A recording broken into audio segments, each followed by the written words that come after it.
Hi everybody, welcome back to my channel. So today I am going to attempt to do narcissistic video about abuse and recovering from abuse. I attempted to do one a few days ago and I'm in the middle of recording. I was just rambling on and I got off track really easily. And so I scrapped the whole video, and it's taken me a few days to try and put my thoughts together because with everything that's going on right now, I'm kind of like all over in my head. Uh, yeah, healing is not for the weak. I will tell you that one right now. Yes, I'm wearing glasses. These are not prescription glasses. These are blue light ray glasses, so they block the blue light. And my eyes have been bothering me today. I work in front of computers all day long, and so I just needed to kind of like give my eyes a little break. But the glare on my phone is not really working out too much, so bye bye glasses. That's a little bit better for that. Yes, I am in my pajamas right now. I am getting ready to go to bed, but I felt like I wanted to just vlog. So this is, let's see, October. So this is like what, 4 months now? We got November, December, January, February, 4 months healing time. I can say that for 4 months, I feel like I am back to being the old Christina that I once was. Um, Not completely, but I am refining myself because, when you go through abuse and you go through trauma, life has a way of changing things, but sometimes for the better, you know? So it's just like, you go from being a part of that abuse. Now what? Now what do you do? Who are you? Like, you went through something very traumatic that literally turned your whole entire world upside down and did damage to you. And now you have to be expected to just pick your pieces of your life back up and go back to being the same person that you once were. And that is easier said than done. You can't just go back to being the same person you were. You just have to learn to be the person that you can be now. And there are certain things that you can do to help regain the person that you once were before the hurt and the drama and the abuse. You know, um, when you're a child and you're a kid, your most raw self, and your most self is when you are a kid, when you are a child, before all of the things in this world hurt you. You were a certain way. You had a certain personality, you had a certain vibe about yourself, you had certain likes, dislikes, just the way that you were when you were a child. That is your most inner self. And for me, I am trying to go back to the person that I was and try to remember the person that I was when I was a child so I can help myself to go back and also to just pick the pieces of my life up and be the person that I was meant to be before all the drama and the abuse happened. Who was I supposed to be before all that happened, and I am trying to work on myself in that regard.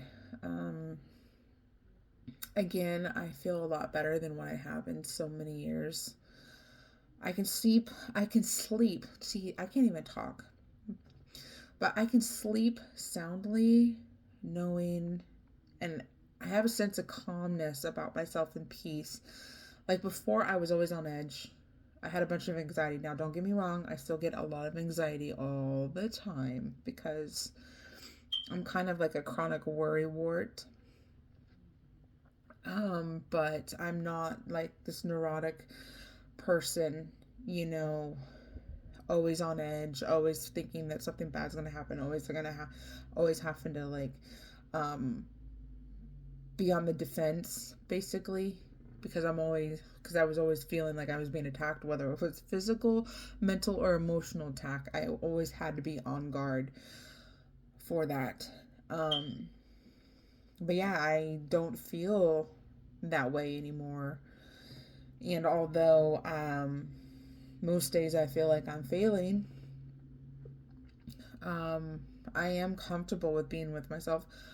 It's not like I never was comfortable with being alone or being by myself, per se. It's just that my whole life I grew up feeling like I had to be alone and that I was alone and that I wasn't wanted, and always being forced to be by myself, because, I was always, everyone else was always chosen over me.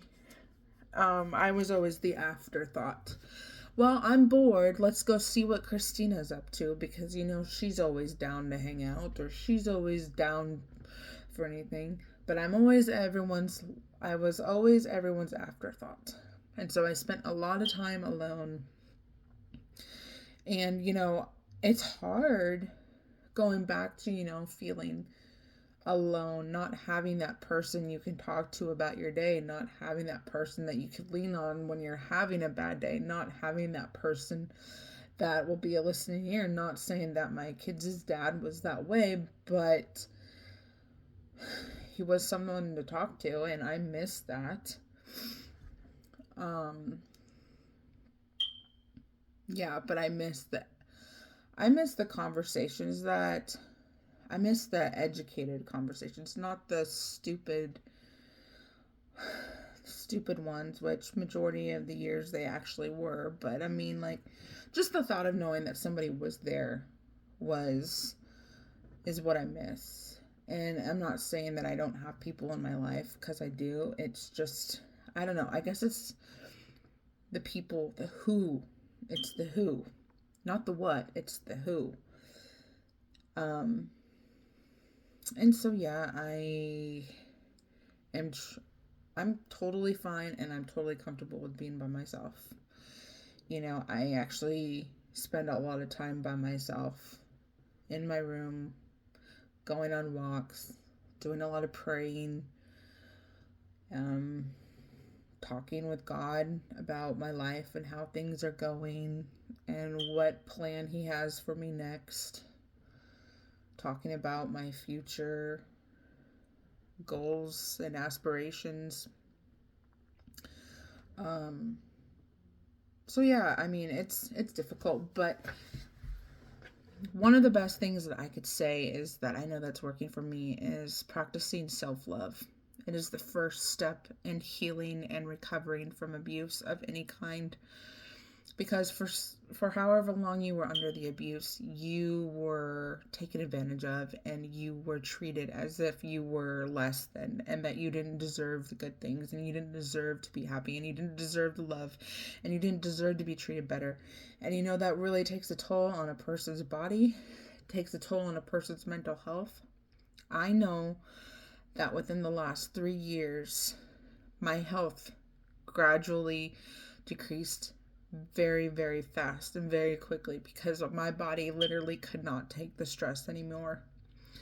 You know how the function of a person's liver is literally to detox your body from the toxins that are being put in there? Well, 2, 3 years ago, I found out that I have liver failure, and it's not alcoholic related. Doctor doesn't honestly know what's causing the liver failure. My liver enzymes in my blood were extremely elevated, and they couldn't figure out why.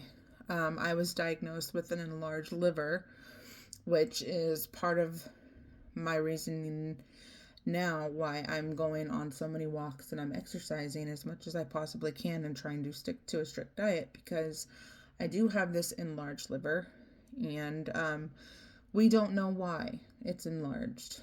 Um, I was supposed to have a liver biopsy before I moved away and came back to my hometown, but I ended up leaving and didn't do the biopsy. Um, which the biopsy would entail me being put under and them taking a needle and getting tissue from my liver and testing it for cancer. Now I'm already pre, like, what do you call it? My DNA has already been tested where I am at high risk for getting certain types of cancers. And this is just another thing that is on my plate that I could potentially have. But I have been avoiding going to the doctor because I don't really want to know. You know, if I'm dying, I want to spend the rest of my days doing exactly what I want to do with who I want to do and not having to worry about if everyone is just trying to, the fake love, the fake attention, you know, being afraid that they're going to lose me so they spend more time with me type thing. I don't want people to pity me, and I do not want people to act fake. You know, you don't want me in your life when I'm alive and I'm healthy. You don't need me in your life when I'm about ready to leave this earth. You know, that type of thing. Like, make your moments, make your memories with me while I'm still here. Don't wait and cry around while I'm gone or when I'm dying and whatnot type thing. I just want to live my life to the fullest while I have it, you know, because you know what? We're all dying. We're all dying. Each day that goes by, we are all one day closer to dying. And I would rather spend the rest of my life doing exactly what I want with who I want. 12:12 on the timer as I said that. I would rather I'd rather do that. And I've spent 12 years, ironically that number, 12 years of my life wasted on people that weren't worth my time, who were just out to get me and abuse me and hurt me. And I'm done with that. I only want people in my life who want me in their life. And if you don't want that, then you know what? You know where the door is. Don't let the door hit you where the good Lord split you. I heard that quote the other day, and it's my new thing. Fellow YouTuber said it, and you know what? She couldn't be more right. But yeah, it's kind of funny how the liver is supposed to a filter. It's the filter of the body. It's supposed to filter out the toxins and stuff. And I was under toxic abuse for 12 years. And finally, 3 years ago, my liver couldn't handle it. And it got to the point where it's had so much damage and toxicity that could not be filtered out that it literally shut down physically. I had so much toxicity coming in through, and the stress literally is killing me from the toxic behavior, and I'm just done with it. And I am trying to live my best life the only way that I know how, with the people that I love and the people who I know that love me too. I don't know how long I have on this earth. We don't know how long we have on this earth, but I don't want to live my life in regret anymore. Life's too short to spend it regretting, not taking the chances that you can take, and whatnot. So I've been doing a lot of thinking about that kind of stuff, and it's really, really how I'm living my life now. I'm not leaving nothing to chance. You know, I'm going to tell people how I feel about them. I regretted doing and not saying a lot of things in my life, and I'm not going to do it anymore. So when I have the opportunity to be able to fix that and to be able to say how I feel, tell people how I feel, I'm going to take that opportunity because I don't know the next time I'm going to be able to see them. I don't know the next time that I'm going to be able to get that chance. And I'm not going to miss any more chances. I'm just not. And I encourage any of you who are healing to realize that, each day is a gift. We made it through the abuse, or you're going to make it through the abuse. You will. And each day is a gift that we are just lucky to have, that God gives us each day. And I just encourage you to live your life to the fullest. Don't let fear and anxiety hold you back from taking those chances, taking those risks, telling the people that you love them, and going for what you want. Because you know what? What is the point of wanting those things and needing those things and loving those people if you don't tell them how you feel? What's the point of having those dreams if you don't go out and live them and you fight for them? What's the point of loving somebody and not telling them?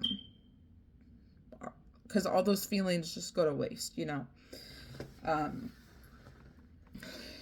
And so, yeah, I'm just trying to, that's what I'm trying to do. That's what motivates me, is to just live each day to the fullest, to the best of my abilities, to practice self-love, to keep telling myself every day that I deserve love, that I deserve happiness, that I deserve all the blessings and joy that life can bring me while I'm still here and still around.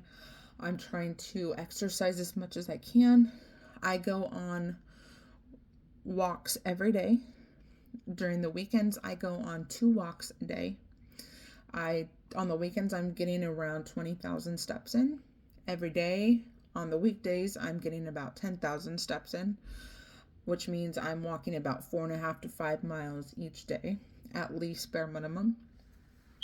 And I've lost a lot of weight from that, just from moving here. I've lost a lot of weight. I have to say that within the last year, from the different changes that I've made in the medications that my doctor has put me on, I have managed to maintain my weight loss, and I've lost about 60 to 70 pounds just from going on walks and changing my diet. And like I said, the medication that I'm on. My liver issues also have a lot to do with like my family having diabetes.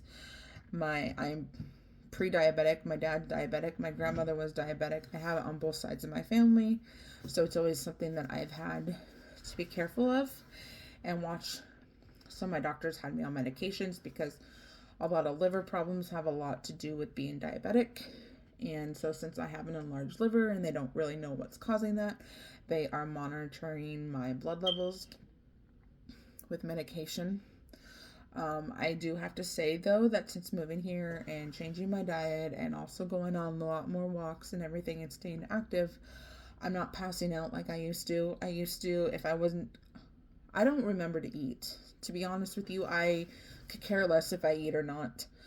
And when I don't eat, I get really dizzy and disoriented and tired. Like, I would be out shopping with my mom and my sister, and I would feel like I was going to pass out right in the store. And there was a couple of times where I almost did because I don't eat.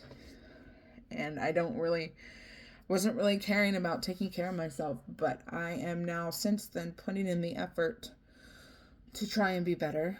Not just for myself, but for my girls. I need to be an example for them. And so I'm trying. There's so many times where I feel like with all the medication that I'm taking for everything that I'm going through, that it would just be easier to just overdose and, why prolong the inevitable, Like there's times where I feel like that. But then at the same time, I think about it, like no matter how alone I feel and how crappy I feel and heartbroken I feel about everything that's gone on, I have to be there for my kids. Regardless if they want to be around their mother or not. Because right now they're going through a stage where, they hate their mom. And they resent me for moving away and taking them away from their dad. not entirely, but taking them away where they don't see him very as much as they used to. They resent me for it, and I know it, and I can sense that. Um, sorry about that. But no, I know that they resent me for it. They've come out and said it. The things that they say, the things that they do. But we are working on that. I am working on that with them. I'm trying to show them that I can be there for them regardless. Even though they'd rather spend majority of their time playing their video games, which I really don't have any interest in, just because they are little kid games, and you know what? It's fine. It's what they want to do. You know, I'm one of the traditional video gamers. I love to play Mario Brothers myself, but that's me. Who doesn't want to get it on like Donkey Kong, you know? But yeah, I'm trying every day. That's my word. I'm trying not to get upset. I'm trying not to let everything get the best of me. Just recently I thought I was going to end up losing Yoda, but it turns out that I do know a thing or two about the law and what they can and can't get away with the whole thing with animals and pets and emotional support animals. So that problem for right now is fixed. I have to drive to the Tri-Cities on either Friday night or Saturday morning. I'm thinking it's going to be early Saturday morning to drop my kids off with their dad and pick them up the very next day on Sunday afternoon. Sorry. It's been a long day, and with my medications, it makes me tired. But yeah, it's interesting.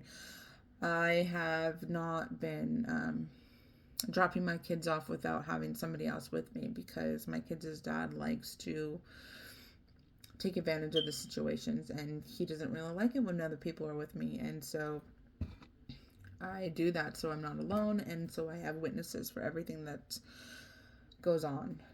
My sister might be going out of town, so I might be having somebody else come with me, a friend or a family member, I don't know yet, but gotta have somebody come with me besides Yoda, because he takes Yoda with him now when he has the girls, so the girls can hang out with Yoda with him, and they take him to the park or whatever. It's fine, it's whatever. But yeah, so that's what's coming up.